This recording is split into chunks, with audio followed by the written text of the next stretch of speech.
time again for decades. But who's benefiting from this shared ownership of one person owning another? It's the banks, right? So this centralized ownership structure of always lending out debt and keeping people locked into debt doesn't work, not for a sustainable future, in my opinion anyways. So that's where the brainchild of inventing a new way to home finance or a new way to buy your home came from.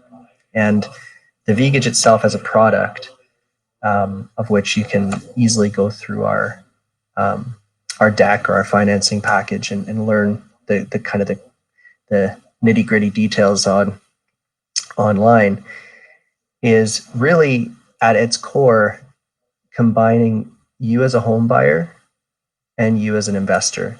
And the banks don't want people to be investment savvy, right? The marketplace isn't designed to make you understand how valuable your equity is or how valuable your net worth is. They want you to be a consumer. They want you to spend money, and they want you to stay in debt because they control the principal balance of that money. And that means that they're making cash flow. They're making you pay them.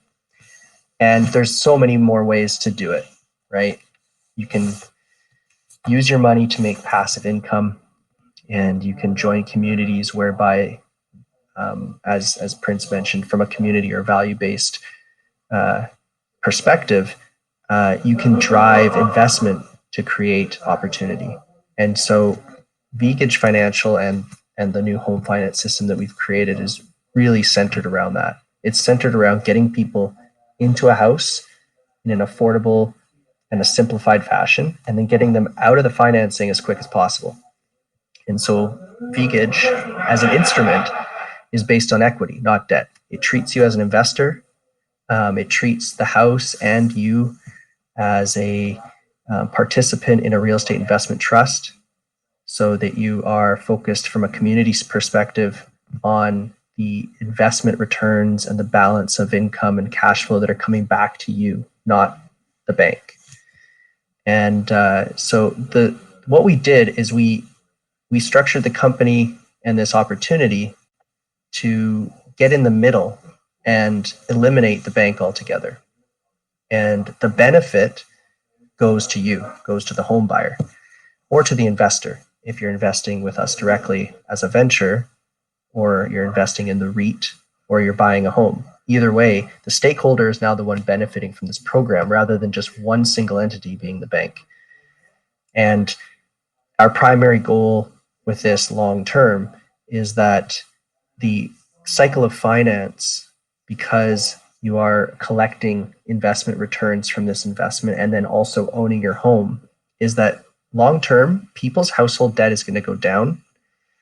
The financial system is going to be more sustainable in general because you have ownership on your home, which means you have access to equity sooner. You can use that to sustain financial investments for retirement, for your kids, and even just simply to put back into your own house so that you can build up further equity. So from a vision standpoint, there is a lot of opportunity with creating an ecosystem where you as an individual are not just a home buyer, not just an investor, but you also have an autonomous control over your financing. And that's where the ecosystem is moving in general from a finance perspective, is people taking back control from the banks, right? Our goal with that vision is, and this is a little bit long term, is that having a decentralized home financing platform and our ability to utilize infrastructure like crypto or blockchain is that you can create a decentralized autonomous real estate investment trust where we can start cutting out people like realtors and brokers and closing lawyers and the land titles office, any of these regulators that would otherwise charge fees for you and I to sell each other our houses. And there still needs to be a robust and regulatory process, and there still needs to be an accountable process for people exchanging funding for an asset when I sell you my house or you sell me your house. But in the future, a real estate investment trust and blockchain technology and this Viegage instrument that we've designed, financially engineered to benefit you as an investor and a homeowner, can do that, and you can avoid a ton of fees, make it super efficient, and then have complete autonomy over your home finance and your finances in the future because you have access to your own equity. For example, if you want to have a home equity line of credit, you got to go apply to a bank or a mortgage investment corp or a MFC, a mortgage finance company. And when you apply, typically they're going to gouge you for your equity. They're going to take double what they want and give you twice the interest rate you deserve. And for that, you get a nice chunk of cash that you can do whatever you want with. But most people are using it to spend. So that's a very long-term return on investment. Whereas if you've paid off your house in half the time, which is what the Viegage allows, and you now have full access to your entire home, your entire asset, if you will, for equity, now you have control, right? And so the long-term position for the Viegage and for you as a homeowner is that we give a lot more financial autonomy and control back to everyone that ends up being in the program. So ultimately, right now we are building our community. We are bringing in advisors and investors and collaborators to ensure that everything that this stands for can be delivered efficiently and soon.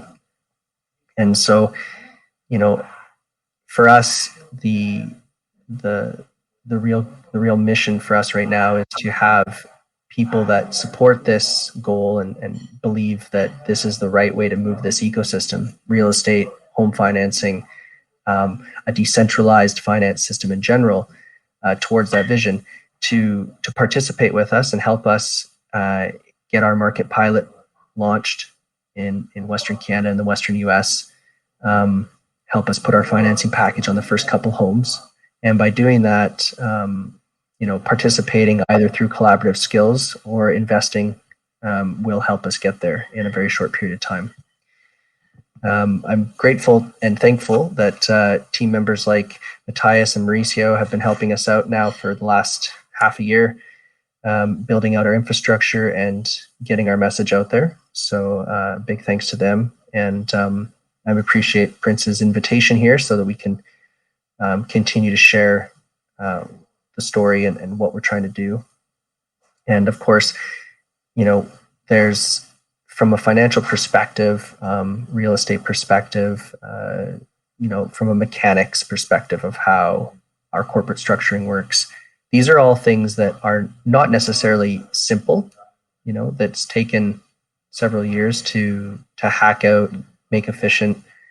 And so we don't expect the general public to adopt it right away because it's simple. We expect them to adopt it because it's going to provide immense benefits in a short period of time, and no one else is offering these type of benefits.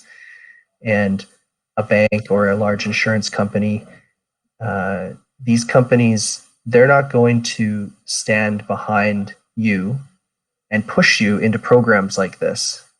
They're going to wait until we do it, we change the game, we build a better ecosystem, and then they're going to get behind us because they have to.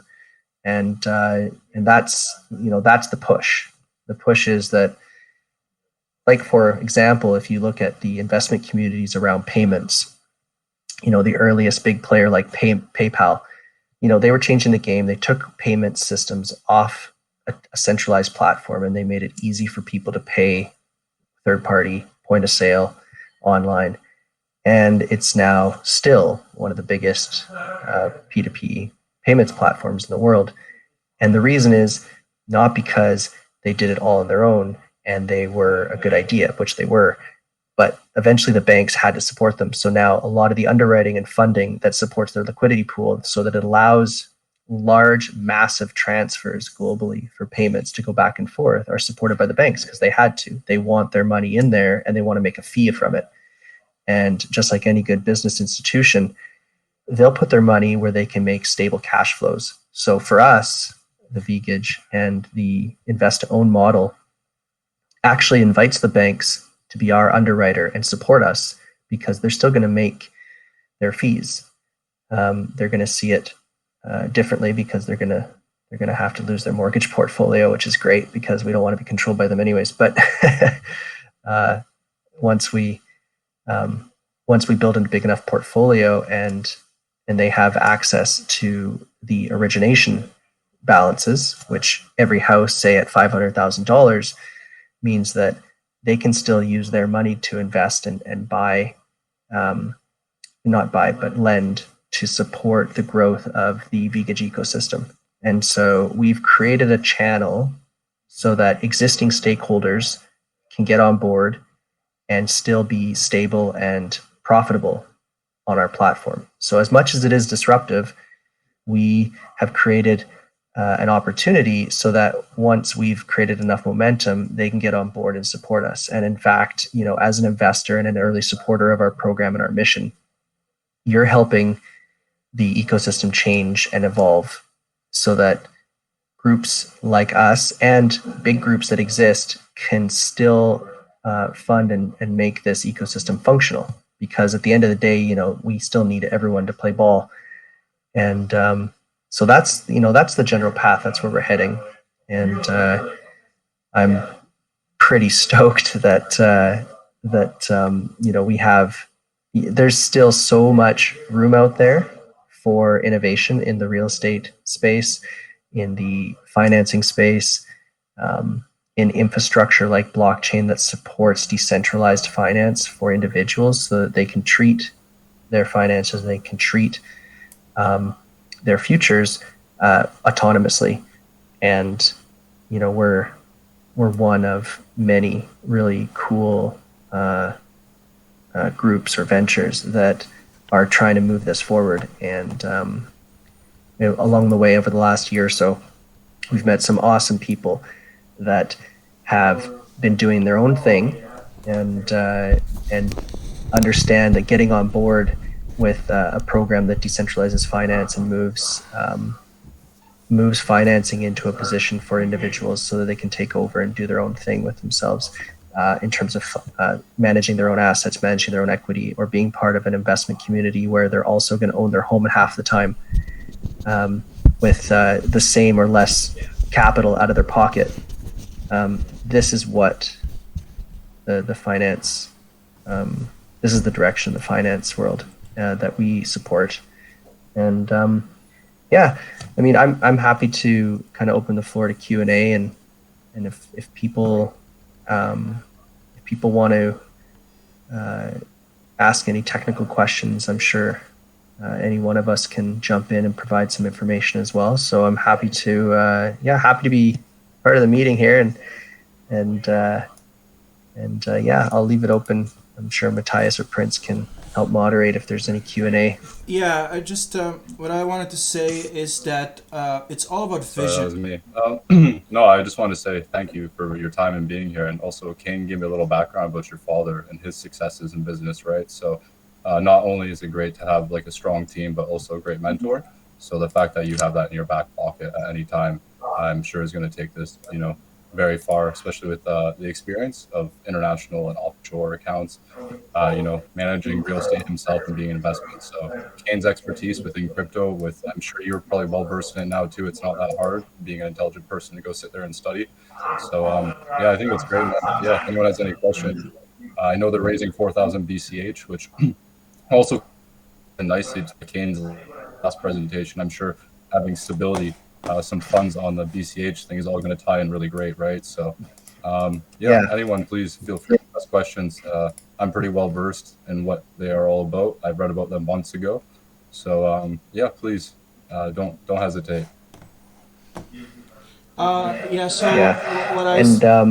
just to Prince's point regarding our current mission right now, we are in the middle of our token offering, our initial token offering, which is a parallel investment round to our seed round. And the primary driver and purpose of doing this is to launch our market pilot, which is the purchase and release of our first 2 to 3 homes in Canada and the US with our financing on it. So that's the primary source of funding and where it's going to go. And the first 12 to 18 months will be to operate the company and push out our marketing and e-commerce platform so that anyone can access this financing and use it on their own home. Yeah. So what I just wanted to quickly say is just in line with what Kale was talking about.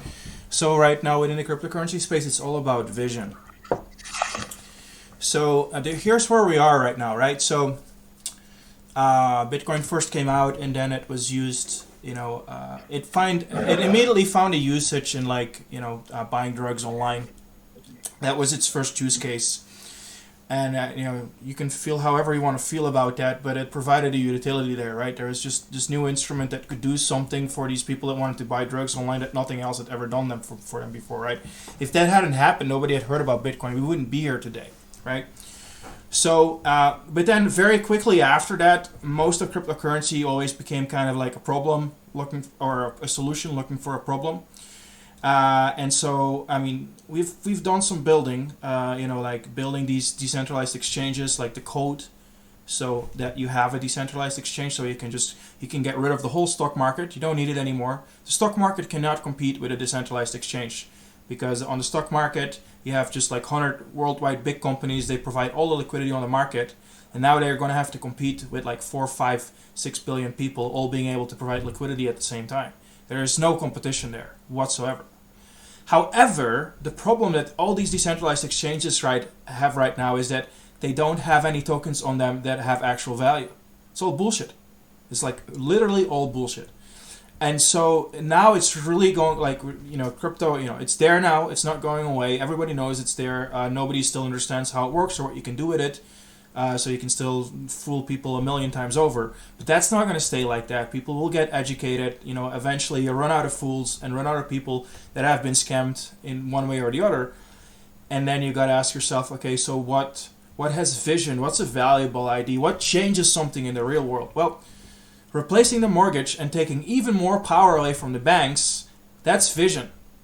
That's saying to all the boomers and to all the people that have built this before we were on the planet, it's move aside. It's our turn now. Like, we want to make some changes into this world. It's our world to do, right? Maybe we'll make it worse. Maybe we'll make it better. But now it's our turn to shape this world. We've all grown up on the internet, and there's so much overhead and so much these big skyscrapers full of people working there. We don't need that any longer, right? Corona has showed us that most people that have kind of internet related jobs, having them like sit for half an hour in a car to go to an office to then sit on their computers isn't necessary. They can just work from home. And so there's so many overhead costs and so much bullshit in the world that you can just cut away. And blockchain technology is going to be huge, finding efficiencies, and eventually most of cryptocurrency is going to go away, except for these big players that have able to operate extremely efficient without these overhead costs. And so Smart BCH, that's where we launched Viegage on the Viegage token, and then within Smart BCH somebody forked SushiSwap. So that's called Mist Swap. So that's where we're on right now with a tiny bit of liquidity because we're still in pre-sale mode. It's just all about vision, and I liked Kale's vision, and I like this whole idea of why would we still need banks for mortgages? We have new ways of doing it now, better ways of doing it now, and once people figure out it is better, then the way we're going to make money is because of the high volume, right? We're just going to offer a product that is way more competitive, that is superior in every way, shape, or form to the mortgage, and then we're just going to sell a lot of them. That's how we're going to make money. Anyway, excuse my rambling a little bit. I'll give the floor now to anybody that wants to ask some questions. If it has to do with the crypto site, then ask me. If it has to do with Viegage specifically, then ask Kale. If it has to do with maybe helping us sell Viegage token, then ask Mauricio. He's the head of sales, so he can help with that. So anybody, any questions? I think So I one had a touch of quick base is question. like. Oh, sorry, my fault, friends. No, Yeah, I had a quick it's great. question. I was just filming.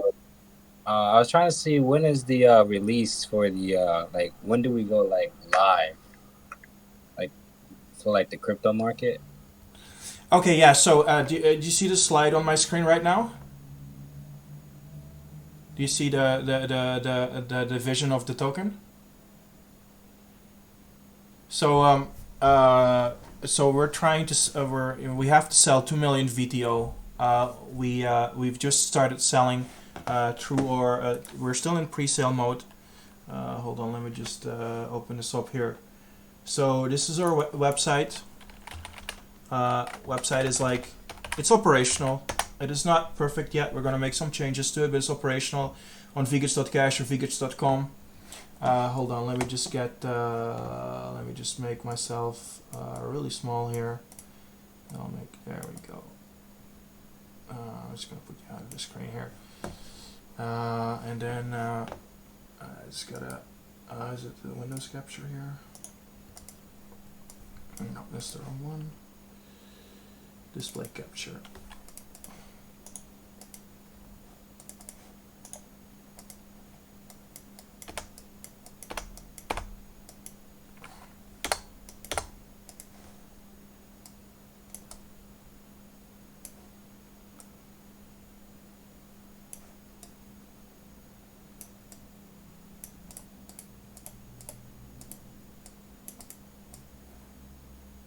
Right on. So this is the website we've built out. So if you click on token sale, then you go to and then your MetaMask just pops open, right? So everybody that's joining in is really early. Like we haven't launched yet, but the pre-sale has launched, right? So we're trying to collect some funding so we can start the pilot, and I'll show you how the process works here. So you'd have to log into your MetaMask.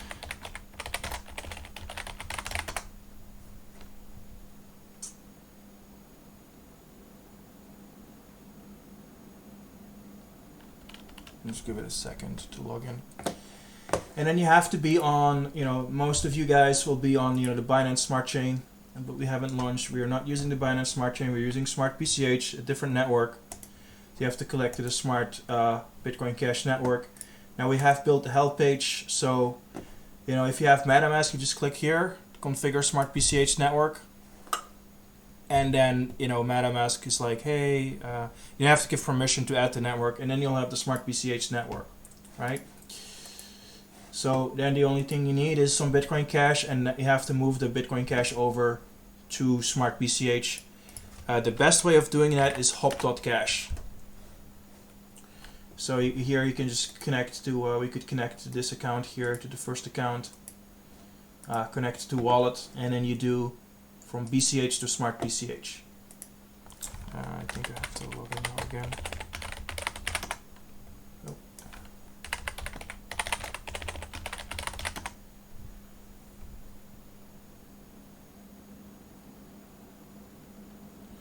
So if you're used to using Binance, so the flow here would be to send from Binance BCH, Bitcoin Cash, to the hop.cash bridge, which is going to put it on your MetaMask, and then use your MetaMask to buy the VTO token with. So here I have all these address formats. So this is the address format that you can use in Binance. So if you do a BCH withdrawal on Binance, and then you use hop.cash, and then it will go from BCH to Smart BCH. So if you, well, actually we could do, I don't know if I could showcase one. I'm not going to do it right now. But then eventually what's going to happen is then you're going to have, let's see if I have anything with some funds on here.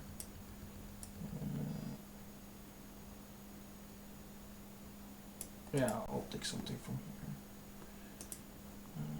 Let's see. Anyway, and then just follow the guide here. Just click next. You have all the information. So we're not selling for a price denominated in Bitcoin Cash. We need to get $1 per token. That means that if the Bitcoin Cash price goes up, or smart contract adjusts itself. So if the Bitcoin Cash price goes up, then you need less BCH to buy one VTO. If it goes down, you need more Bitcoin Cash to buy one VTO. And we also support the SLP network, but it's kind of like more legacy. Just we advise people. We are just offering this for people within the Bitcoin Cash community that want to stay with their wallet. But most people here will be used to just using MetaMask. And you click next here, and then we have a 40 minimum now, and it will just tell you how much BCH that is, and it just looks at the live exchange rate. So this is always changing depending on the Bitcoin Cash price. You can type in your email address if you want to, and then just have to to make sure this is the. I just switched to this account. Just got to make sure that that you have the right account. If you don't have the right account, you might have to like reload once.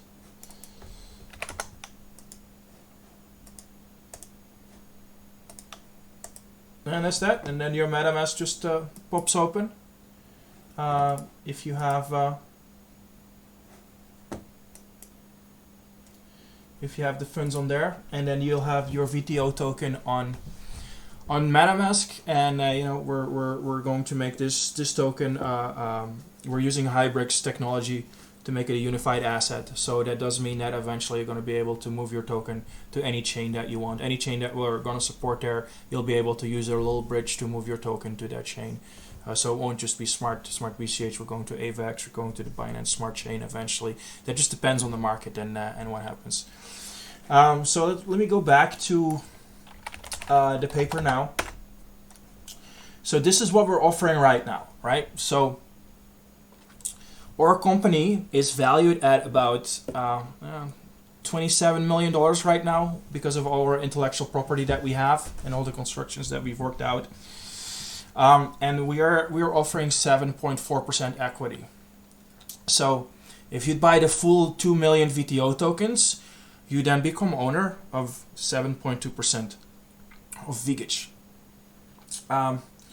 Now, I think we missed this target here, but we have these targets here in our pre-sale, so I think we can still, if we would hit day 50, then we do a burn on some of our tokens. And so we are going to create a market for VTO once we've sold 1.5. So we need to sell 2 million, but as soon as we've sold 1.5, then we'll start doing market making, and we'll provide an actual market, so there can be speculation, there can be trading of the Viegage token, and if needed, we go to some centralized exchanges as well. It all depends. So we're just going to start on MistSwap. MistSwap is the best exchange right now on Smart BCH. Already, if you have some SPUSD, you can buy a little bit of VTO with it. So if you'd have.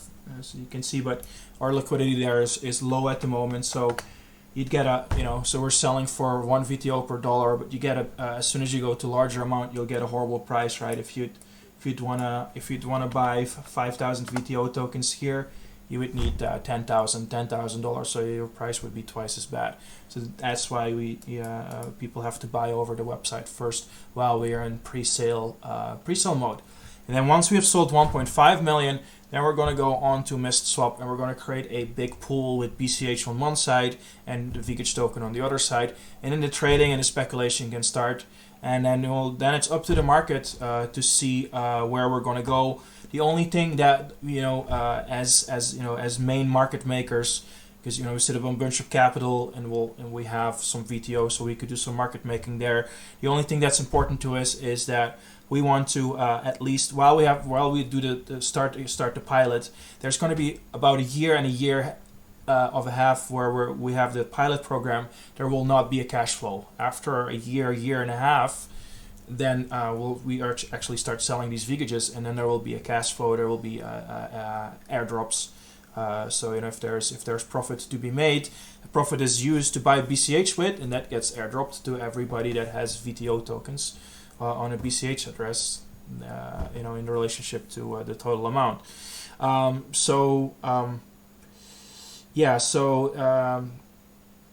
The only thing that's important to us is as long as there's no cash flow, we are going to do our best to make sure that our token price stays at $1.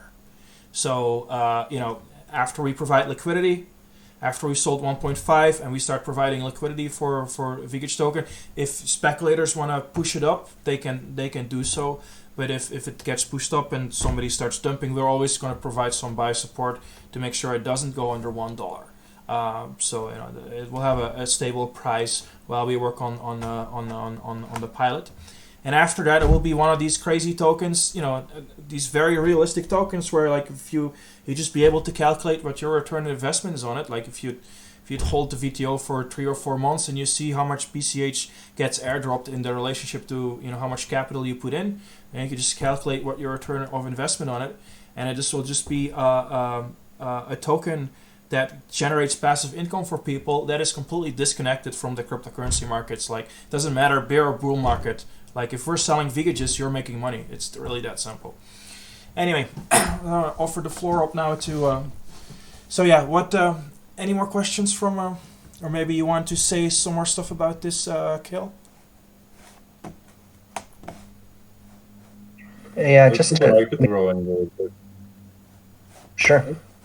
Sorry, Kel. No, my internet's so laggy, man. I really do apologize. I'm on like 3 megabytes up and down at my Airbnb. So go ahead, please. Apologies. Yeah, I was just gonna say, as a kind of a parallel comment, and in response to Elijah's question there, we are, as Matthias indicated, we're fully launched for pre-sale, and we will be active until we reach our milestone goals for capital and our market making goals for our liquidity pool. Because we are an active physical company, and we are not just doing a product offering in the token space or the crypto space. When we finish our pilot, we will be drawing cash flow through real estate, through a real estate investment trust, which means that the company will be earning a physical cash flow from real estate. And that means that every single one of our shareholders and token holders alike will be benefiting from the increased valuation of our company. And eventually, after 12 to 18 months, as Matthias mentioned, a dividend or an airdrop for cash flow as well. So that's how we're going to be supporting our earnings. The market pilot as a program, so that our product is in place, once we've raised our milestone goal, which at 1.5 we'll start operational development. Once we reach 2, we'll kick off everything else we need to. But once we reach our 1.5 goal, it'll take approximately 3 months to conclude our first pilot on our first house. So pretty soon after we reach our capital goal, we will have our product pilot in place, and once that's completed, the first cash flow will be coming in from our first client. And so as we grow, after our 12 to 18 month kind of initial kickoff year, we will be drawing market liquidity and revenue from both the blockchain side of our infrastructure as well as the physical assets from our real estate side, or our license and royalty revenue that comes from running our real estate investment trust. And so just wanted to kind of parallel that to ensure that everyone knows that as a physical company, we're bringing cash flow and value into the crypto community. And because our token is tied to the company directly, and will allow people in the token community to take benefit from being part of a real estate investment trust, we'll also be drawing value from the crypto market to real estate as well. So that's what Matthias mentioned. We're a bridge. We're kind of a hybridized venture in the sense that we're trying to develop 2 technologies that work in tandem to combine both financial ecosystems. Yeah, exactly. And so if you want exposure to both cryptocurrency and the housing market, then there's no better product on the market than VTO right now. Because like if the housing market does well, so does Viegage and so does VTO. And if the cryptocurrencies do well, especially anything on the high scalable low fee change, then that means that the VTO, your VTO token, if you have it, will just benefit from that. So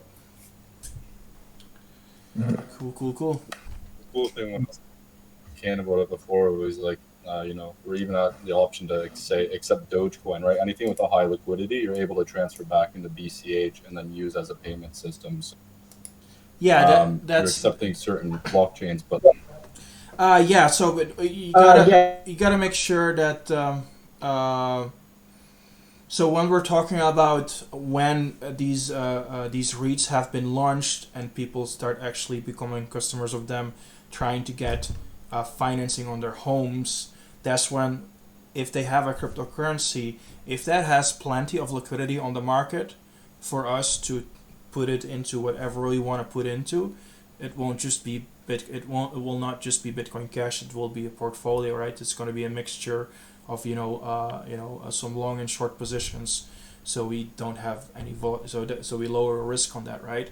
So yeah, then you can then that's not going to be a problem. Whatever coin you want to use for your down payment, if that's BNB, if we have enough liquidity that we can work with that, then we will work with that. And then on the side of the Viegage token, on the pre-sale that we're doing now, we're only taking BCH right now. However, you can just integrate with SideShift, right? We haven't done this yet, but we're going to integrate with SideShift. But you could just use it like if you have Dogecoin, or even if you have Shiba, right? You switch it over from Shiba to Bitcoin Cash, and then you just use hop.cash again to move it to Smart BCH.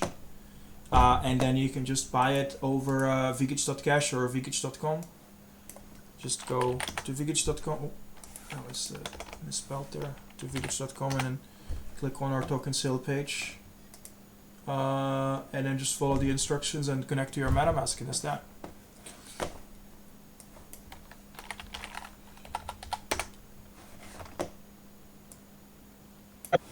it's looking really good. I know I like the idea, so it's great that you guys are trying to bridge into just solving solutions in the world is how you go and make value for people. And even if it's one home at a family at a time, right, it will definitely take over when people start realizing they don't have to pay these crazy interest rates. It's like the analogy on the car, right? In Canada, every time you sell a car, it gets taxed, and it's like this has already been taxed at the point of purchase. So like the banks are doing the same thing as car dealerships and stuff. So like you guys are really solving a solution that when people catch on to the realities of the nature of what's happening, even if they're not fully conscious, it will really bring awareness in the marketplace. So just start knocking one door at a time, right? Get that exposure, and marketing is something that's huge. So kudos on you guys, and being associated with Kane will definitely help you push yourselves in the BCH community. So thank you for guys. I appreciate that. Thank you. Yeah, a lot of people don't really ask questions. Usually it's just Elijah, and sorry for the lack of people, again, the lack of posts and whatnot, but this is recorded, so we will post it to the community, and hopefully that drives some traffic over the coming days and weeks to your side. And if not, we'll and let's do do you think we could do one next week on Thursday as well, with a pin post that's a little longer? Let's do it like maybe 10 days after that. I have a launch coming up in 6 days. Yeah. Okay. Excellent. Can we still ask questions? Yeah, please. Okay, awesome. So, coming from the home buying process, like, are y'all changing the way the traditional application process goes within the real estate market as well? Right. So applying for the loan. Right. So we're trying to stick with as much as we can, a simplified and efficient traditional process as possible. So in currently, if you want to buy a home and you need to get financing, you can apply directly with your bank. You can apply online through a broker or a bank, or you can apply offline through a broker that by providing them with your qualification metrics and your financial requirements. And potentially, if you already picked a home out, then you can provide them with the real estate as well, so that they can do an assessment for you. All of these things are still the same. So for us, we'll have an online portal through our website. where you can apply directly. In fact, we have a pre-qualification form being developed right now. It should be live very soon. And if you if you want to work with a broker, then you can work with a licensed broker as well, and they can provide you with the information. So in terms of the application process and the actual financing process, it's very much similar to anyone that's already been through a mortgage process. You're still going to apply.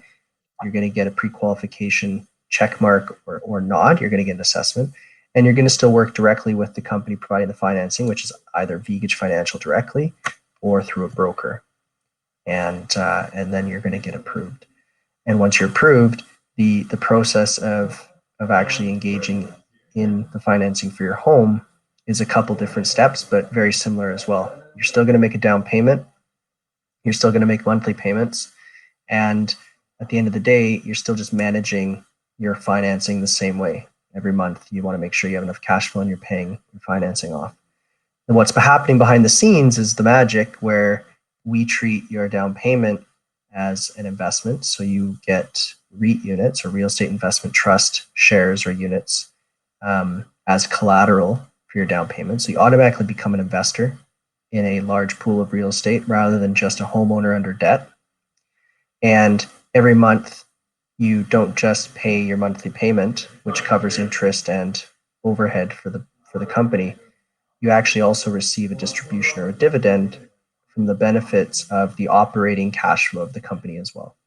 So behind the scenes, we're treating you differently, and your financing package acts differently. But as a buyer for a home, the process that you use is very similar. And the way that you're treated as a customer or a client is still the same. We still accept your monthly payments. We want to make sure you manage your financing appropriately so you don't go into default.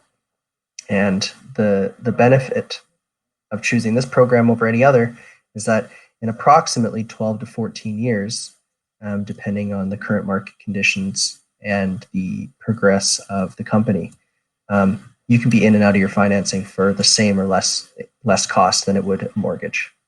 And that's the big win, right? Is that because your investments accrue in value, your home accrues in value, and we treat that home as part of your capital program. And you're gaining back distribution, you're gaining back some of your cash flow that you're spitting out of pocket. You're going to be able to get in and out of your home financing in about 12 to 14 years. And the equivalent to that in a mortgage is that you pay the same price for 25 years, and you end up paying 1.5 to 2.5 times the value of your home in interest payments, which is absurd, right? that's the bank's profit margin. By becoming a homeowner and an investor simultaneously, that the investment returns that you would otherwise earn as an investor alone end up benefiting you, because you can buy it and own your home in 12 to 14 years for the same or less cost. What kind of terms are you guys going to be having on terms? Yeah, so qualification terms, first and foremost, we don't stress test. We're not mandated to, because we're not a Charter 1 bank. So we will look at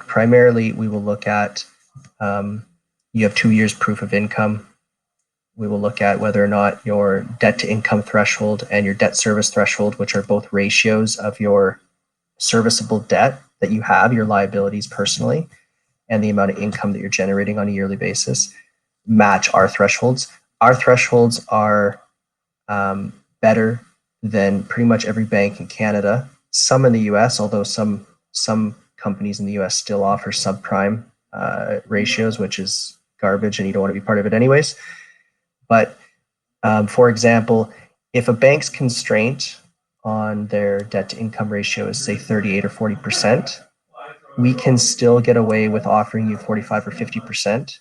And the reason we can do that is because we've changed the risk profile ourselves of offering you our financing. For a bank, they treat you as an individual. And because of that, you're a liability to them, because all they want to make sure is you pay cyclically cash flow out of pocket to cover their debt. And they're leveraged, which means that the debt is made up, right? So if no one pays, that imaginary money has to go somewhere, and then all of a sudden they're in trouble. For us, the difference is that because we treat you as an investor and we act as an intermediary, and we're basically partners on this financing program with equity rather than debt, the default scenario is different. It basically means that we treat you as a client, an investor, and if you default or you have trouble making a payment, the balance of your accrued equity, the capital that you're earning over time, can be drawn down against. So the balance is a flexible or fluctuating balance. And that way, you don't have to be stressed on a monthly basis. You miss a payment, it's like, oh, where am I going to come up with an extra $2,500? Instead, if it's necessary and it helps the client, that $2,500 can just be drawn down from your accrued balance against your house. So it's like a fluctuating home equity line of credit. And then the other element is that when we treat you during your application process, we treat you as an investor. We're not so much concerned with your credit score either, because the credit score is kind of a subjective metric that the banks use to say, you know what, you're no good to us. We don't trust that you're going to be able to pay back your debt. But because we're not lending you out debt, we're participating in the home purchase and the financing program with you. And because we have this fluctuating balance of equity, we're not as concerned about whether or not you can pay. We want you to pay, and you have to pay, but on a monthly basis under a default program, so that we can manage our clients properly. We don't have to gauge you on a subjective credit score that's made up by some company on the East Coast to say whether or not you're a good person. Yeah. And so those are the qualification metrics that we eliminate or change on the benefit of the client that help us build a superior home financing product and help a lot more people get into financing so that they can buy their home. And this is where the innovation of Bitcoin is also going to really change the way everything works here. So with Bitcoin, if you have a certain amount of Bitcoins on an address, you can easily sign a message from there. You can put something in that message that proves mathematically that you are the owner of this address and this balance is attached to this address. So these are all kinds of things that in the future people are going to be able to use to be like, well, are you to prove your credit worthiness is going to be rather straightforward. If you're sitting on a large amount of capital in cryptocurrency and you just put everything on one address and you sign a message, then you just mathematically prove to people that, yeah, at this point in time on this address, you have this much funds.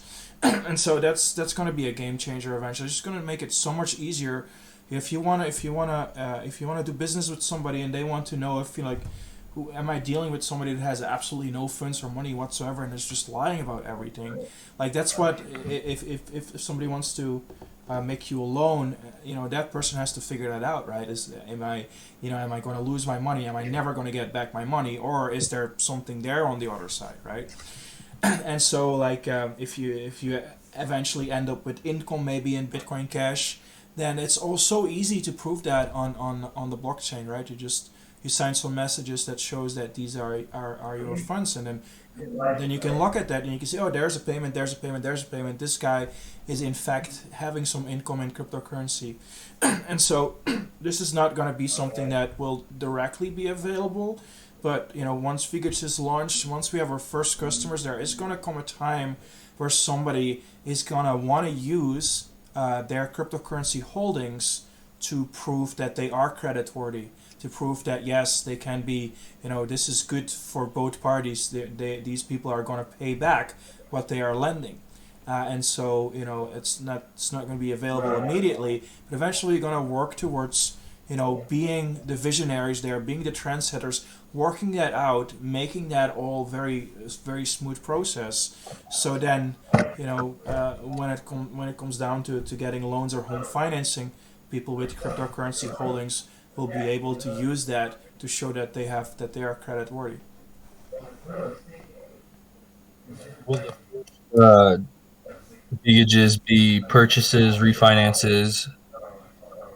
Do you guys know? Yeah, so we actually have our first client is already pre-assessed. He's out of Calgary. He was an early advisor and friend and colleague to us, and he's offered up his houses. He has two that he's willing to put up as the first pilot program. There's a few other people that we know in our network that are part of a home building and a brokerage group that are part of our early pre-seed investment community that have offered up or shared that they're interested in participation in the early program once we have the capital to do a full buyout for them. So that is tangibly, that's the avenue we're going to take with our first couple pilot project houses. But from an early adopter standpoint, if we're looking at the customer adoption curve, primarily people are going to be focused on this for a few different reasons. It's not necessarily just going to be the fact that there's a long-term affordability and investment plan that's associated with it, because that is a benefit, but not everyone sees that as their ultimate goal. So yeah, we'll get a few people that are first-time buyers that see this as a better, more forward-thinking product. But primarily, you're going to get the group of individuals are going to be middle class, demographic, couples and professional families that are either buying their first or already have a house that want to do a renewal or a refinancing and want to switch over, or even take the penalty and switch over from their mortgage into Viegage financing, want to do a HELOC or a refinancing on their home, or wish to buy a house or transition out of their old house and understand the financial benefits of doing it this way because they have the capital up front from the sale of their house to benefit them in the long run, right? So if they're moving out of, say, a 12 or 13-year mortgage, of which they have another 12 to 20 years left, and they're thinking, you know what, we want to do an upgrade, we want to transition, we want to move, this is the perfect opportunity for us to forward think in our financial planning, save ourselves 12 years of interest payments, and set ourselves up for an early retirement. So that is from our focus groups and some discussions we've had with brokerage communities, both on the West Coast, groups like some big brokerage firms like Dominion Lending. These are the category of clients that are showing like significant interest in being part of this immediately. And so that's kind of our early adopter curve.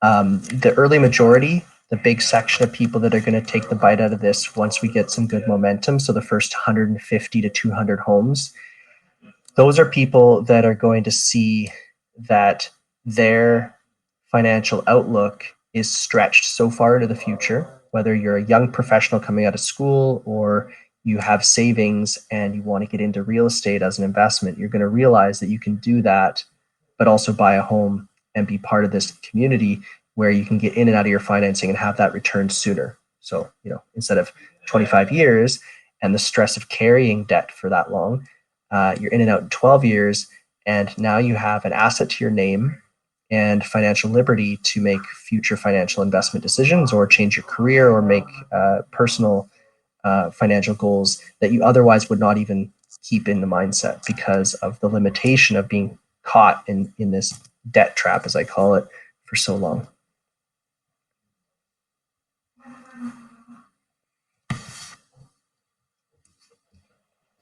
Is there any plan to do does takeovers? Oh, sorry, Roger. My apologies. Oh, sorry. No worries, man.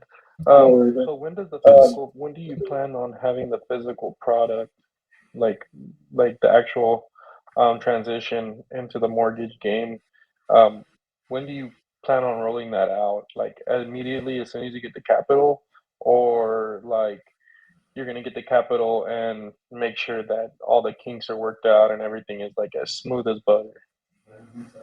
Right. So our capital goal, our milestone's 1.5, our capital goal is 2, so that we can have a nice stretch of operating capital. But essentially, yeah, once we reach our initial milestone, and we can execute the market pilot, the product will be available within several months of that market pilot being concluded. So like I said, 3 months it'll take to kind of roll in the first 1 or 2 clients with their houses. And I'm pretty sure that once we kind of get them on board, it'll only take another 3 to 6 months to have a fully developed product that's in the hands of multiple brokerage firms across the country, much the same way a bank would have, so that it's just an easy, simplified process. That's the development that we foresee ahead. To be more specific, the the actual underlying financial engineering, which was designed using some financial engineering formula and Excel to create a financial methodology that allows our customers to get in and out of their financing in 12 years. That accompanying with the legal documentation that acts as our contract and our security or our financial instrument, that's primarily almost all done. The financial side of it's done. The legal side has a little bit of more work to do because we actually have to get the documentation in people's hands. And of course, once we have our first client on board, there's going to be some oohs and ahs, as you say, or the churning of the butter that we're going to learn to make sure our terms and conditions are transparent and objective and treat the client fairly. So we have a template draft of all of the documentation completed, and the lawyers will go through it to ensure that it matches the necessary regulatory requirements to act as a contractual instrument for home financing. But all of that being said, 3 to 6 months in terms of launch of the pilot and product in the hands of the next person in the marketplace is my estimate. So when you do open up, I guess financing in America, you will be following Fannie and Freddie guidelines then for those clients specifically and not the Canadian clients, or is it going to be just kind of under one umbrella with the regulations? Because I know Canada's laws are a lot different in financing in terms of home financing than it is down here. Yeah, that's correct. Yeah, no, that we have to, there's a few things that we'll have to adhere to, and we have a US legal counterpart that will manage the documentation on that side, including things like making sure that the Dodd-Frank Act is adhered to in the US side, so that the mortgage slash Viegage interest payments are still accounted for on the behalf of the clients, so that they can write it off under their tax structuring. And then there's a couple other policies that certain states have that will basically, they ensure whether or not conveyance is allowed or title. Sure. Title inheritance. Those things are, of course, very specific either to the U.S. or to the state, and require some terms and conditions modification to ensure that it's appropriate. So yeah, that'll take some time, but yeah, we'll make sure that it's very specific and allowed in both on both sides of the border. Go ahead. Yeah. I just got two more questions really. Of your initial funding, you said you had a couple projects already planned for the testing. How many what is the loan value max per home at the start compared to once this thing gets going and you have obviously clients that aren't friends, aren't close acquaintances, so forth? Yeah. So our general bandwidth for house pricing is likely going to be constrained between 400,000, maybe 350, because I think we changed that, but let's just say 350 and 1.5. That's the housing pricing bandwidth. The reason that's been chosen is because statistically and historically, that bandwidth of housing, especially if it's selected in a urban or suburban area, has the most potential for growth over time. So anything less than that, there's a high likelihood that lower bandwidth of housing is priced that way because it's in a price category that is not intended to move. And anything higher than 1.5 has typically already had its growth, and it starts to become luxury housing or segregated into the long tail of what real estate looks like. And that's not our goal. Our goal isn't to provide an instrument for those two tails of the market. So that's the pricing bandwidth. In terms of the position we're taking with our pilot versus later, our goal is to have a minimum of one house in Canada and one house in the US in our portfolio as soon as possible. And that's the mission plan for this market pilot and this capital. Whether that's one house in each at the end of the day when we start out. It's really a matter of pricing. If we have a couple people that want to jump on board and we have enough capital to do it, if it's say at that lower end of the price bracket, say like 350 or 400,000, we can probably take 2 in Canada and 2 in the US, and we can get away with the operating capital that way. But when we move forward, our momentum is going to be dictated by the underwriting budget that we have with our financing partner. Thank you. Yeah. Sounds great. I'm really excited. This is right up my alley, as I'm sure you could tell by my questions. And yeah, it's about time. Yeah, cool. Well, I think it's time, and we've been churning this out for some time now to gauge people, like what they need, what they want. And it's funny because there's two sides of the same coin. Everyone we talk to in the industry that is part of real estate, a consumer or an investor, understands the need and wants to be a part of it. Everyone on the financing side that's in banking tends to say things like, "Oh yeah, we're not sure about that," because it's going to hurt their comfort zone, right? It's going to take a chunk out of their complacency, and we want to do that, and then we want to turn around and say, "Now you're going to join us." Yeah. And support. Well, the funny thing is, support I that actually future. look for the latter. So I am in the financing part of it. So I'm all with you. Take the money from the man. Absolutely. Because Yeah. it is disgusting what they're doing at the end of the day. When you're looking at, Yeah. some of my clients have been tied to their mortgages for 40, 50 plus years because, halfway through their original term, some guy in a suit came knocking on the door and asked them, "Hey, have you heard of reverse mortgage?" And it's Oh yeah. terrible. It's gross. Yeah. Death contract. Yeah. That's what it is. Yep. Yeah. Is that where that is that where you got from V Yeah. for We life? we made up the name. It's coined from Old Latin, V from life and gage from pledge or contract, and Yeah, it's very love it. intended to be the opposition of a death contract. So Yeah. A lot of my coworkers have no idea that mortgages that's what mortgage stands for, and it's hilarious.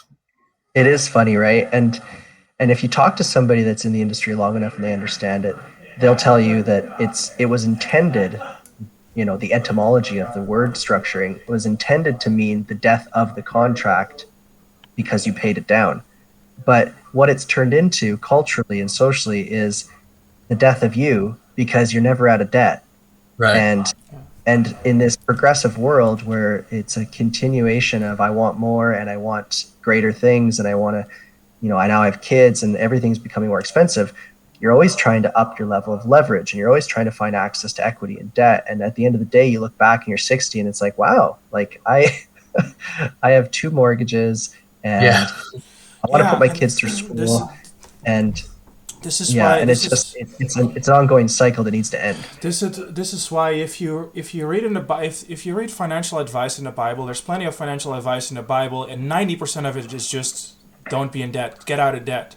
That's your main priority. Yeah, exactly. If you're in debt, you get out of debt. If you look at the United States right now, what's going on there? It's a debt problem, right? There are these people. Completely. There are these people that they have a good job. They're making $80,000 to $100,000 a year, and they are poor because they are in debt. They have students' debt. They have mortgage debt. They have all these debts. They pay all that off, and now the cost of living is increasing so quickly, and they're just underwater because of their debt. And so, if we, with the Viegage, will effectively be able, in some cases, to really save people. They have a mortgage, we take that over, and we get them out of that trap, right? And that just sets people free, and that that can liberate that can start liberating a community, right? And then once the burden of debt is lessened, there can be so much more productivity again in society. Right? Absolutely. Because right now, yeah. Go ahead. I was just gonna say, I just thought of another one. So, is this subject to only primary residents, investors? Can they look to do this on in their investor portfolio? How is that? And then also, how are you gonna hedge against, the fall of home prices if someone does decide to, they do default on their monthly payments? Does that equity that they've been saving up then diminish with the home value, or how does that play out in terms of a down market, let's say? Yeah, so I'll answer the second part. So basically, as we forecast the future for finance and for real estate, we look at things like the Schiller index, right? The 30-year Schiller index, and we look at things like the household debt ratio.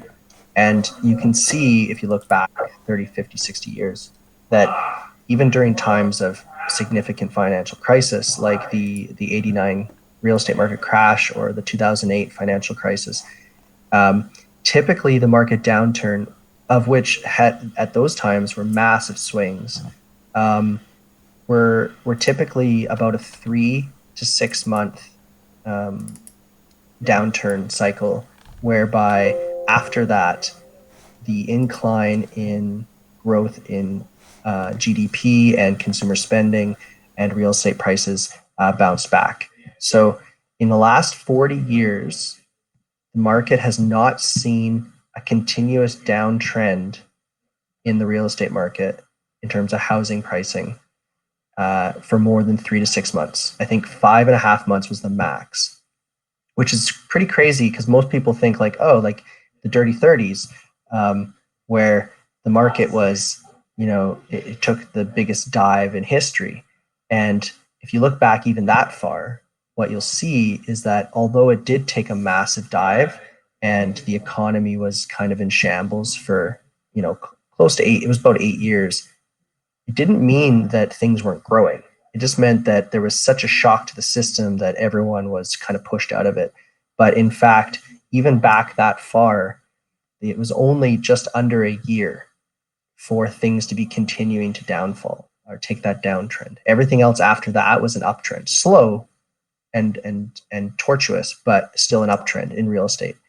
So when we look at our forecasting method and what's going to be the risk to the consumer, our risk is mitigated by the default program that we have in place, and it's really not based on the progression of the real estate market or the progression of the real estate investment trust that we run, like as an operating company. It's more so about whether or not you're going to be a continuous cash flow provider to your financing, and that's more an indicator of an economic downturn that affects your job or your health or the social fabric that you're a part of, whether that's nationally or locally.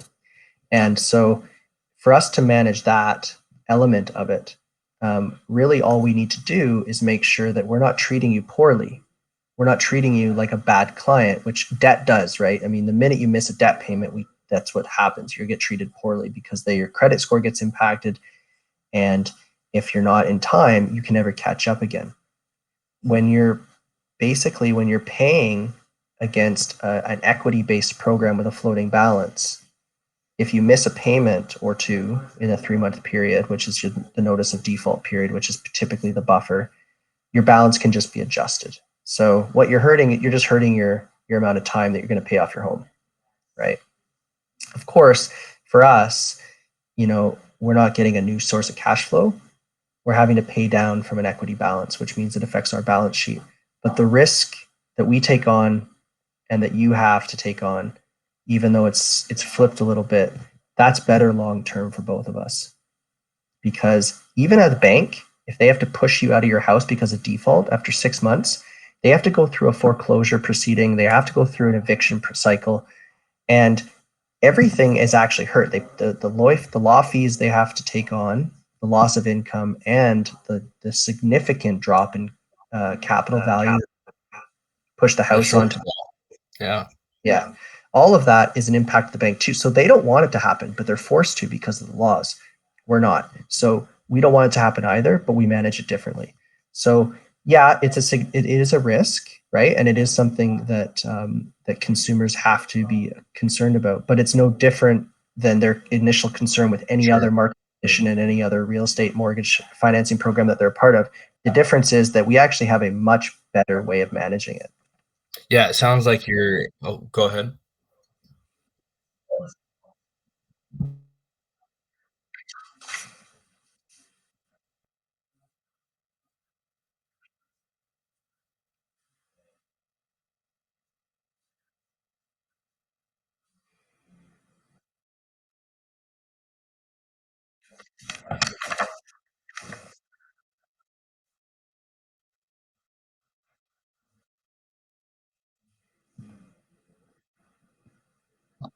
So then are they initially not signing any loan docs with an end term? It's essentially just whenever they pay the initial loan off. Is that right? Yeah, so the way based, and actually that diagram's if I think they're on the slideshow, Matthias, if you can pull up the mortgage versus Viegage chart, Kristen. If you go, yeah, that one there. Yeah, so this kind of outlines what happens physically. In a mortgage, of course, you're paying down your principal balance with principal cash payments and an amortized interest on top, right? So that's what's happening on the left-hand side. Slow drawdown, payments go up to a final point. And of course, over time, your house is increasing in value. So your equity balance is growing because of your drawdown and your payments. On the right-hand side, the Viegage, the difference there is that your principal, which we're managing, and we've already forecasted ahead of time how much principal is going to be equal to the amount of equity you have in your house, that's growing. But because we're treating your part of your payments as investment capital, your down payment as investment capital, of course, you're getting real estate investment trusts and units in return, and a forecasted advanced equity on the growth of your home as investment capital, those three mechanisms. We treat you as an investor with those three things, and therefore your unit value grows at an increasing pace that accelerates far quicker than the pay down of a traditional mortgage. And so, as you can see on that right-hand chart, when the blue line reaches the top of the principal balance, that means that you can exchange all of your units. That's a liquidation event. Basically, you sell your units, and that means that you can pay off the balance of your house, and it's a transfer of an asset to you. So that In exchange for the equity that has been sitting with Viegage. That's correct. Yeah, in the units basically that you've been accruing value on, and then that transfer or exchange becomes a free title, clear hold ownership of your home, and the liquidation of those units, which are then absorbed back by the company, means that our collateral balance goes down. So our risk goes down, we have capital, and we continue our financing program. Yeah, and then there's a whole bunch of tax benefits that you have with this construction as well.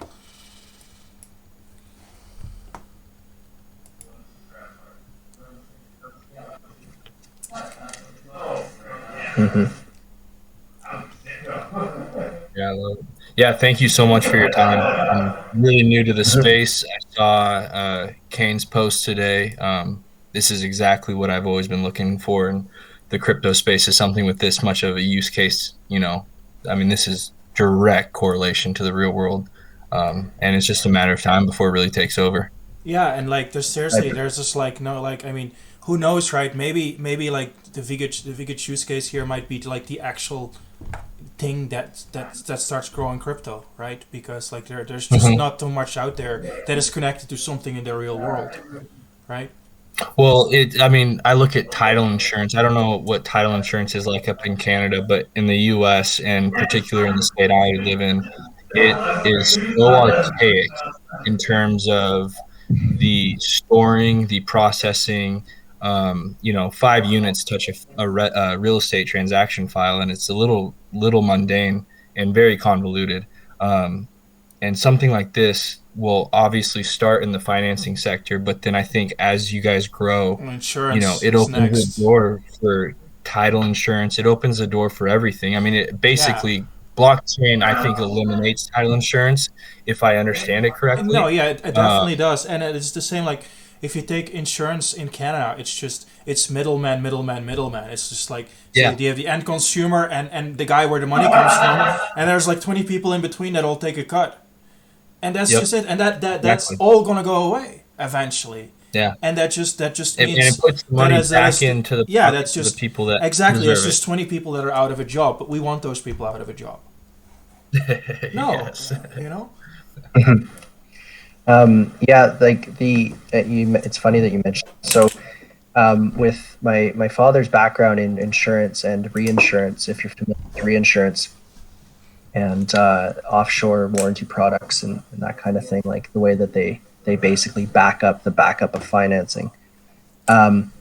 We have, as if once we get this thing going, we have the same platform can be launched on for insurance programs and products here in Canada, and probably very likely the same in the US. It focuses on auto and auto and home insurance, right? Because of the structure of the product and the premiums and the premium claim pool that's required.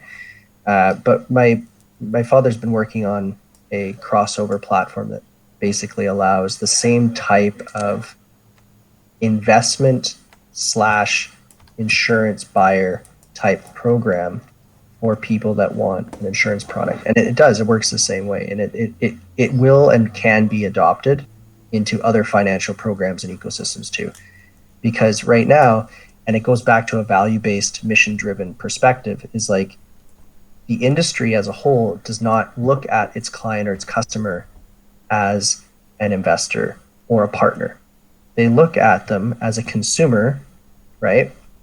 And because of that, they treat their products in a way that they can keep them coming back, keep buying, like the Energizer battery, right? Like batteries are so far beyond the old AA, and AA is just like, they're designed to die, right? And debt is designed to continue on.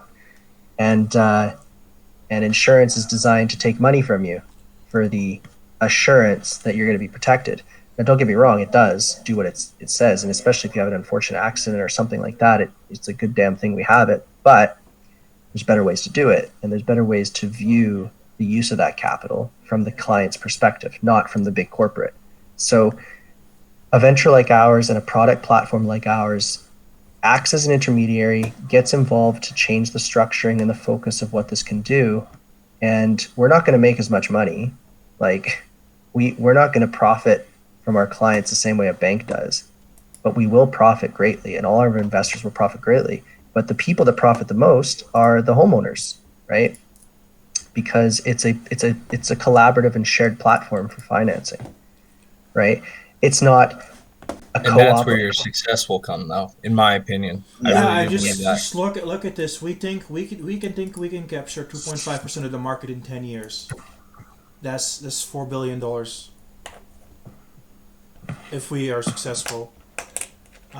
This market is huge, and we're trying to just optimize for volume. That's how we're going to make money. Just sell a lot. Yeah.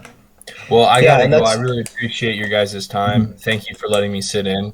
I'm going to be looking out for another one of these if you guys do plan on doing it. Yeah, thank you for your time. I really appreciate it. Thank you very much for joining. Appreciate it as well.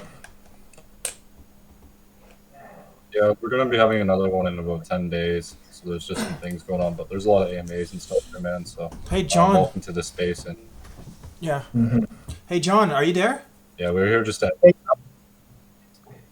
This a friend of mine, John Moriarty. I don't know if he wants to speak. I'm wondering how he feels about this. It's probably... Can you hear me? Yes. How's it going? Yeah. Well, since I tuned in a little late, I haven't heard a whole lot, so I'm not recording. We have a recording. I'd let you know that we are good. Yeah, I'll check out the recording, and but yeah, at least I'll let you know I am here. Yeah. Yeah, I think, but Prince was just kind of wrapping up there. Something I didn't quite catch what he said. Within the Binance space, right, you have probably hundreds of thousands of investors that are pretty much dumping their money into scams, right? And then it's like a casino, a roulette, right? And that's why the platform can be used for what it is. But what I'm trying to educate people with is there's more sustainable things, i.e. projects such as this, or go buy blockchains, right? Like if you truly want to have like a stable investment or something, buy blockchains or projects such as this. So to answer your question, or Smoo, he came out. The last one that we did that I really liked was Agwell, right? They're trying to become a decentralized sports betting platform by having bookmakers make profits. So the scope and goal of most of these things is just to benefit the investor, right? There's always going to be profit associated with creating platforms, but if you can lower that amount of profit that you're able to sustain yourself and on go and still have growth within the company and the investors benefit, that's ultimately what these people are trying to do. All these platforms, right? I'm very selective of who comes and speaks here. I don't. These aren't paid by any means at this time, and when I go down further, I will let you know when they're paid. But I just enjoy hearing intelligent people discuss their ideas and come to the platform and educate other people. So over time, people will start to realize that, you know, the big here to ask is most people are just like looking for an instant return, right? And this is more of an angel investment right now, where you put your money here and it goes. And most successful people that find good angel investment companies do very, very well in life, right? I always like to refer to Chris Sacca as a person who scouts these angel investments, and I'm blessed to have found Kane and meet about your project.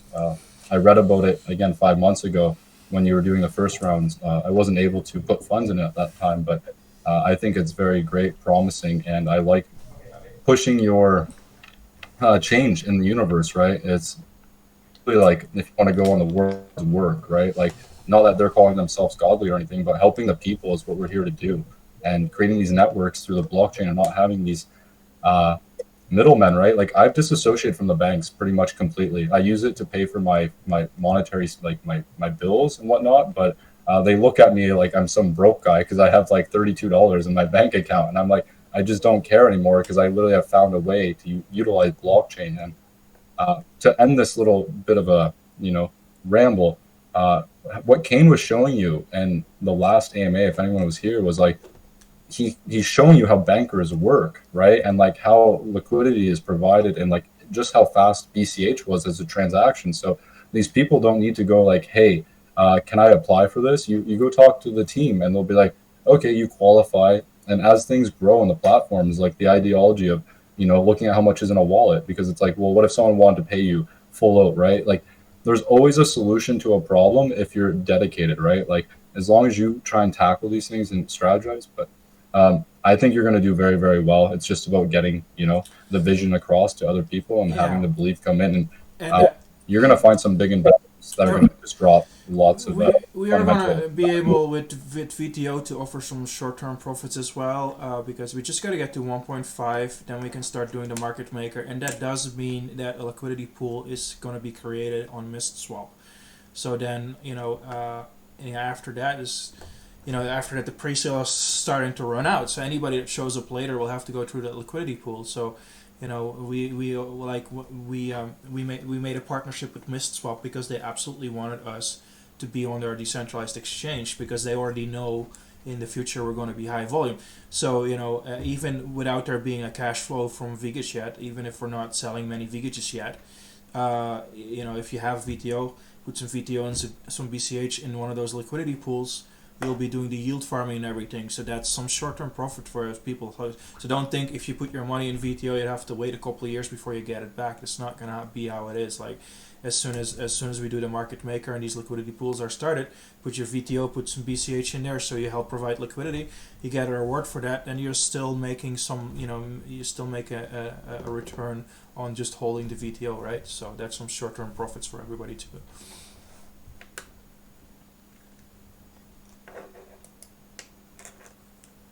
Do y'all have any like selected cities of like that you're trying to target, like certain markets, like right out the gate? Because right now, I mean, I live in Austin, Texas, and the housing market here is like insane. Like, it's just crazy. So like, do you plan on targeting certain markets in order to make a name for yourself, like fast? Like, what's the marketing behind this in order to attack those areas? Mm-hmm. Yeah, that's a good question. So because we've started out in Western Canada, and we have a network of people that we know in Vancouver and Calgary. We also have and know people in Seattle and LA, and we have some folk in the UK as well, but we're not sure if we're going to venture that far east yet. Our goal is to ensure that the first few houses that we get on board, especially with the pilot, we understand the full dynamics of the property. We understand the financial implications of getting these people on board with us early on. But essentially, once that's dealt with, and our group and our financing partner can move into other cities, it's really just the nature of finding a brokerage firm that wants to market in that city. And of course, pushing our marketing platform online into each of those city locations as well. So targeting places like Austin and New York and Toronto and bigger cities in general, Detroit, South Cal, like San Diego and stuff. These are all on. They're all on the radar. There's no real limitation in terms of whether or not the city is considered a hot real estate market or not. The limitation in terms of getting on board sooner rather than later is things like if a house is a 100-year-old home. So, for example, there are some housing criteria and geographical criteria that we do have some limitations in accepting right away. And the reason for that selectivity is to ensure that both the company and the real estate market both work in tandem to support the investment of ourselves and the financing that we're putting on the first home buyers. So, for example, we're not going to be accepting rural real estate right away, and maybe not in the near-term future. And the reason being is, of course, because there's a lot of volatility and not as much reliability in growth in rural real estate. But urban and suburban communities that have newish builds, less greater than 50 years, are going to be open for acceptance in terms of what real estate we accept. So that is a pretty wide category. I mean, there's millions and millions of homes in that category across, the top 100 cities in North America. So we're not limited to too many restrictions or constraints. We do have some selectivity. We do have some boundary conditions that we have to adhere to at least early on, so that we can create the momentum for our customers. And then down the road in the future, we can start to venture out into real estate packages and maybe some other geographical regions that we wouldn't otherwise choose initially, because the portfolio as a whole will benefit them, and then everything kind of marginalizes, and that way more and more people regarding the real estate, regarding the geographic region, can get into the program without any constraints. So when you say that you're going to have certain criteria, like in order to have a home vetted, are you going to be requiring home inspection reports to just make sure that the home is physically sound, and that there isn't any major issues with it that could I don't know. I mean, let's say a flood happened, nobody said nothing. They just slapped a coat of paint on it, and now the whole house has to be, destroyed because they have black mold growing in the wall. Yeah. They condemn the home. Yeah, exactly. No, so protect yourself from that. That's right. So that's we're gonna have we'll have an appraisal service working with us, and typically when a buyer buys a new home, they're going to get an inspection done anyways. Mm-hmm. So for the first, depending on the numbers, first few hundred or whatever houses, it'll be in our best interest to support the inspection process. And so we'll probably have either a subsidy or we'll help pay to ensure that we have the information provided to us directly. Because like you said, that type of scenario is not good for anyone, right? It's not good for the buyer. Yeah, it happens all the time. And it's not good for us as a company. So the buyer doesn't want that. They don't want to be in bed with a financer when all of a sudden the house goes into the red. It's not good for the company to hold on to an asset like that. So yeah, we will be appraising and managing or monitoring an inspection system for the first few hundred homes anyways, until we get a better service under board, and then that just continues to roll out that way. Yeah, absolutely. Okay. So, okay. Yeah, that works. Yeah. So we're kind of just more basing it on like the amount of volume is going to work the law of averages a little bit better.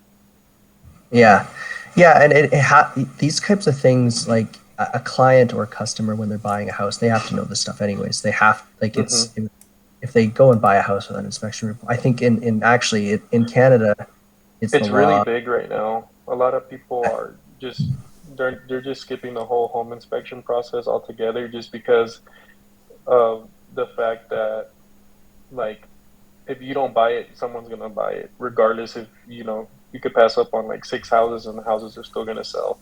So they're so desperate right now that they're bypassing a lot of processes that would save them from these headaches. Oh yeah, Yeah, interesting. it's a big political failure, right? Because so what's happening is there's so many outside foreign investors.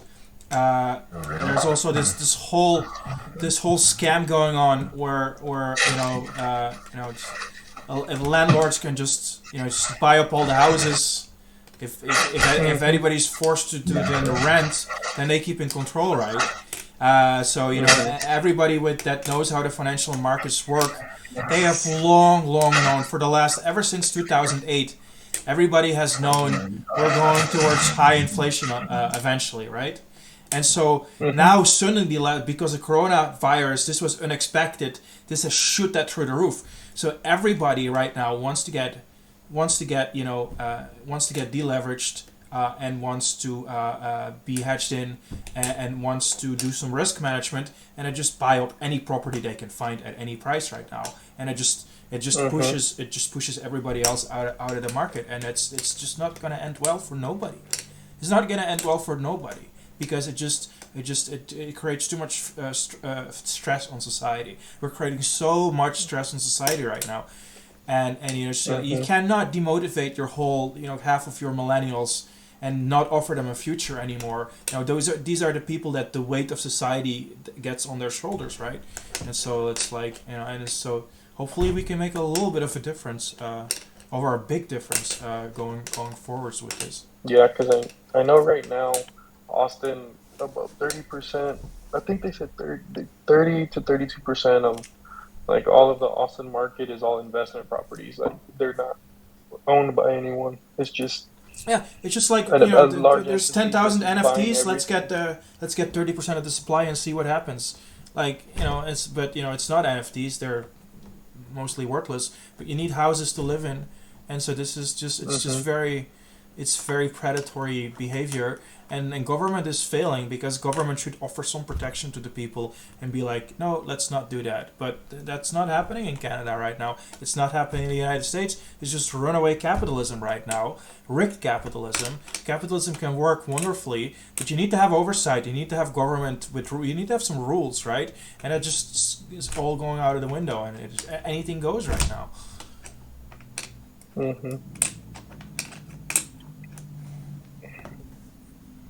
Yeah. Cool. I think we should probably slowly start wrapping her up unless there's some more people with questions. I think it's been really great. Thank you. Okay, It's been really great. We've been going. My recording's been going And thanks for recording it too, Ken. Yeah, it's been going for an hour and a half now. So I think we should wrap up here, and then maybe we'll be back in about 10 days, maybe 2 weeks or something. Do another round, and hopefully we'll put that up for a little bit longer, and hopefully we'll get a nice 50 people in here that all ask questions. That'd be nice. Yes, it would. Thank you so much, guys. Like this is what you guys are doing is really, really amazing. It's gonna help out a lot of people that are in need right now. There's a lot of people out there right now that are just paying, to live in an apartment or, or some rental place, that they can't afford because now, you have a family of 5 that's living in a 2-bedroom apartment because that's all they can afford to live in. You have these families that are struggling, with the space that they have, and they're making it work, but, they could always have something bigger. Because like rent is such an issue at the moment, but a lot of people don't understand that they're just confined to what they currently have because of the the way that the market conditions and the housing market is delegated by these larger entities. It's ridiculous. The sooner we get this funded, as soon as we get to 1.5, we can kickstart this. We can start with everything. We've sold about maybe $60,000 worth of VTO right now, so we still have quite a journey to go. So we just hope to catch some momentum to get this pre-sale done, and then we can start this pilot program and provide some liquidity on the market. If people want to speculate, they can go speculate. But anyway, thanks for everybody for being here and paying attention and asking questions. And hopefully we'll see all you guys in about 10 days to 2 weeks. Thank you, everyone. Thank you for your time. Thank you, Prince, for your community participation. And I appreciate the opportunity to speak and have an audience. It's been wonderful. Thank you. Yeah, man. We gotta. It's not built up yet. I think. Oh wow. I'm sorry about that. My camera must be on my recording. But yeah, we're building up a nice backdoor scenes of Twitter. So Agile actually offered us partnership too, and they have a lot of members. So I see a good honest, sustainable community being formed on Twitter. So probably start bringing away there and grow exposure, right? Our marketing is really what's going to draw people into these things and help you find it. I know there's, you only need 3 or 4 good investors that will really help you kickstart your idea, right? So finding them within the world, totally plausible. You will get there. And we, again, thank you for your time. And I look forward to seeing you, anywhere in, a week and a half, 2 weeks. We'll date it. We'll make a more formal post. So hopefully the class and attendance is a little bit larger. Again, my apologies on that. I've been bombarded with schedules and a little bit back work. So definitely the onus is on me there. But again, thank you for your time. And I'll happily post this recording once it is on that. So ciao, guys. Thank you very much. Yeah, cheers. Thank you, Mauricio, too. You looking all, fancy over there. I know we didn't get to chat to you too much, but we had great discussions last time. So we'll look forward to hearing from you in the future. And thank you everyone for your attendance as well. So again, ciao. We'll be ending now and take care, everyone. Bye-bye.